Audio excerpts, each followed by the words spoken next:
അപ്പോൾ വണ്ടിക്ക് ചെറിയൊരു പണി കിട്ടി കേട്ടോ. വണ്ടിയുടെ വീല് ചെറിയൊരു ജാം കണക്ക്, ബാക്കല്ല ഫ്രണ്ട്. ഞാൻ ആദ്യം വിചാരിച്ച ബാക്കിലാണെന്ന് പ്രശ്നമെന്നാണ് വിചാരിച്ചത്, പക്ഷേ ഫ്രണ്ട് വീലാണ് കേട്ടോ.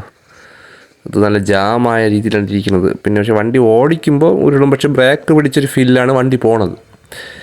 അപ്പോൾ അതിൻ്റെ ഒരു പ്രശ്നം എന്താണെന്ന് അറിയാൻ വേണ്ടി വർക്ക്ഷോപ്പിൽ പോകണം. എന്തായാലും എന്തോ ജാമായിരിക്കുകയാണ് സംഭവം. എന്തായാലും MC കിറ്റും കാര്യങ്ങളൊക്കെ മാറണം. അതിൻ്റെ ലിവറെല്ലാം മാറേണ്ട സമയമായി. അപ്പോൾ അതും കൂടെ മാറണം. അപ്പോൾ ഇതും കൂടെ ഒന്ന് ചെക്ക് ചെയ്യണം.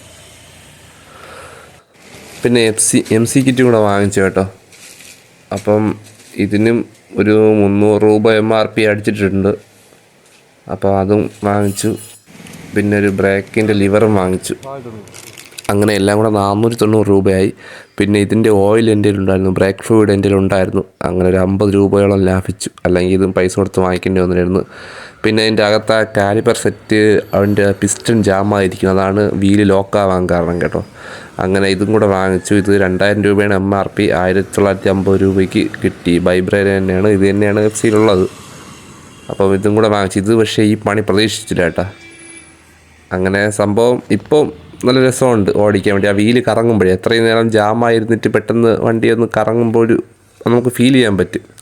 അപ്പോൾ ഇതാണ് പുതിയ സെറ്റ് ഇട്ടിരിക്കുന്നത്. പക്ഷേ ഇത്രയും പൈസ കയ്യിൽ നിന്ന് പോകുമെന്ന് വിചാരിച്ചില്ല എന്തായാലും. അപ്പോൾ ഇപ്പോൾ ഓടിക്കാനൊക്കെ ഒരു ഇതാണ് കേട്ടോ. അപ്പോൾ ഇത്രയും നേരം ബ്രേക്ക് പിടിച്ചൊരു ഫീലിലാണ് വണ്ടി ഓടിച്ചുകൊണ്ടിരുന്നത്. അപ്പോൾ അതൊന്ന് മാറി അല്ലാതൊരു സ്മൂത്തായിട്ട് വീല് കറങ്ങിയപ്പോൾ ആ ഫീല് നമുക്ക് കിട്ടുന്നുണ്ട്. പക്ഷേ നല്ല രീതിക്ക് ഫണ്ടായി. പിന്നെ ഇതിൻ്റെ ചില വണ്ടികളിലൊക്കെ പിസ്റ്റൺ മാത്രം വാങ്ങിക്കാൻ കിട്ടുമെന്നൊക്കെ പറഞ്ഞു കേട്ടോ. പക്ഷേ ഇതിലാണെങ്കിൽ നമ്മൾ അതിൻ്റെ സെറ്റോടെ മാറണം, അതാണൊരു വിഷയം എന്തായാലും. അപ്പോൾ എന്തായാലും ഈ വീഡിയോ ഇത്രയൊക്കെ തന്നെ ഉള്ളൊരു പുതിയൊരു വീഡിയോ വീണ്ടും കാണാം. അതിലേക്ക് ബൈ ബൈ.